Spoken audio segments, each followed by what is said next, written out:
Then we have the second A of the IAAA model, that is authorization. This is where we determine now that this person has logged in, they have proven who they are, what do we give them access to?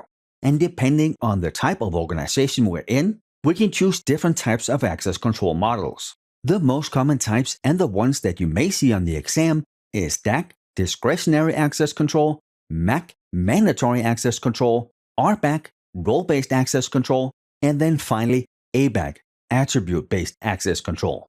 Now, if you are in the private sector, it is very likely that your organization uses RBAC, role-based access control. That's the one where if you are a network administrator or a security administrator, you get certain rights assigned to you, and every other network or security administrator have the same rights. The rights assigned are based on your role. Now, role-based access control also comes with a need to know, and we have talked about this one before. That's the one where you're allowed to access the data if you have a need to know. If your work requires you to access that data to do your job, you can access the data.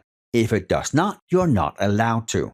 And we do this because in most organizations, it's much easier to give you way more rights than you need instead of having to assign you new rights every time you need to work on something else. This was the example where I talked about the doctor. The doctor has access to every single patient file in the entire hospital because if there's an emergency, we don't have time to grant him access to see that specific patient's records. They have access to everything, but they're only allowed to access the records of the patients they're actively treating. Next up, we have DAC, or Discretionary Access Control. And that's what you use when you have a Windows system or a Linux. You, as the owner of an object, can grant certain rights or permissions to others based on your discretion, hence the name.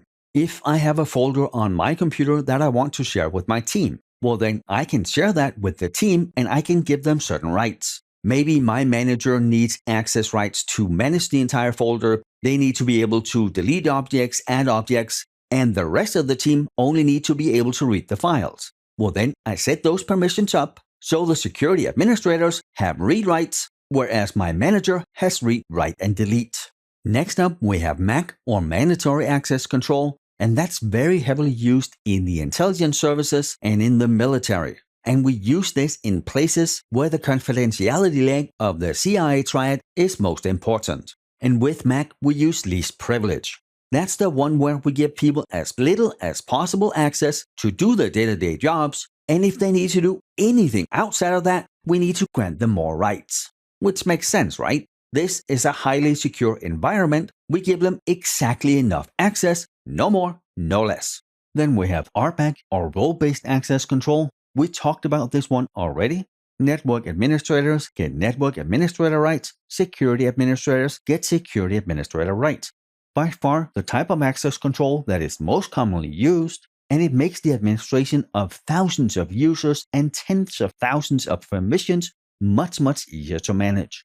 If you look at the image over here on the right, you can see that IT security has an IT role, it has a general role, it has a finance role. We would have specific IT security roles. So all of those privileges are assigned to the IT security role, and anyone joining that team just gets assigned those rights. One of the important things with RBAC is we need to remember whenever someone moves from one department to another, they need to have their old rights removed and the new ones added. If we just add new rights every time, after 5 or 10 years, they can have a tremendous amount of rights and they can do a lot of damage. We need to have that separation of duties. We can't have the same person that issued the purchase order sign the checks, because then there's no one checking on them. Next up, we have something that's more new. That is attribute-based access control. And it really is something that builds on top of role-based. Here, we grant access to objects based on the object, the subject, and environmental conditions. The subject could be the user, the object is whatever I need access to, and then something in the environment. And what that means is if I am a project manager, then I inherently wouldn't have access to the data center. Only the data center team would. But if I get assigned a project for the data center team in the data center, I have that attribute. I now have access to the data center. And compared to the other types of access control, this is relatively new. But it is expected that about 70% of large enterprises will implement this within the next 5 years, whereas today it's maybe 25%. And you can also hear it referred to as policy-based access control, PBAC, or claims-based access control, CBAC. In most places, though, you will see ABAC, attribute-based access control. As the last part of authorization, let's look at context and content-based access control. So context, you can get access based on certain contextual parameters. That can be your location, your time, sequence of responses, or access history. So if I log in from my PC at home, that IP is whitelisted, meaning I'm allowed to do that within working hours, well then I would get access to the corporate network.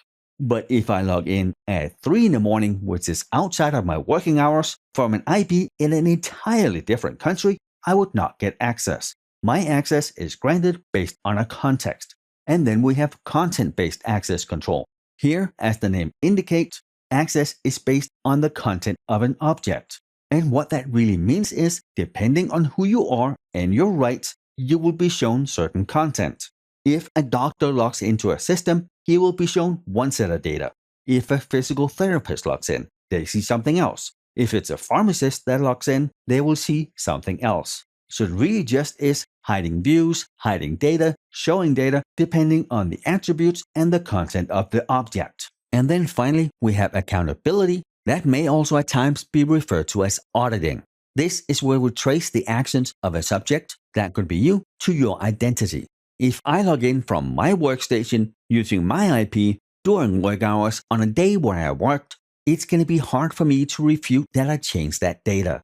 I mean, there are loopholes. There are things that can happen, but it is highly likely that I did it, and that then gives us non-repudiation. And if we break that down, to repudiate something is to say something is not true. Non-repudiation, you can't say it's not true. Because again, I used my PC, my username and password, my token, my IP in my work hours. It is very likely I did it. And while I do understand that users share passwords, hey, let me log into your account and see something real quick. By now, you also know that we give them the training, so we raise their awareness so they know not just let someone borrow their account, because they are liable, they are accountable. And just like we don't share our login information with our colleagues or anyone else, we don't use group logins or group passwords. Because if we do that, there is no accountability. If 20 people have that username and password, then how do we know who changed the file and broke everything? And then finally, I think we need to talk about subjects and objects. This is something we're going to keep going back to throughout this course. A subject is active. It's most often users like you and me, but it can also be a program. Subjects manipulate objects. Objects have labels and subjects have clearance, and for the subject to access the object, the clearance needs to supersede the label. But there are some things that can both be subjects and objects, but not at the same time. This could be a program. A program can both be a subject and an object, meaning when it accesses the data somewhere else, it is the subject, but if something else pulls the data from that program, well then it is the object. And then the objects, they are passive, and that's really any data. It can be data on a piece of paper or data on a server. Objects are manipulated by subjects. And with that, we are done with this lecture. Thank you for being here, and I will see you in the next one.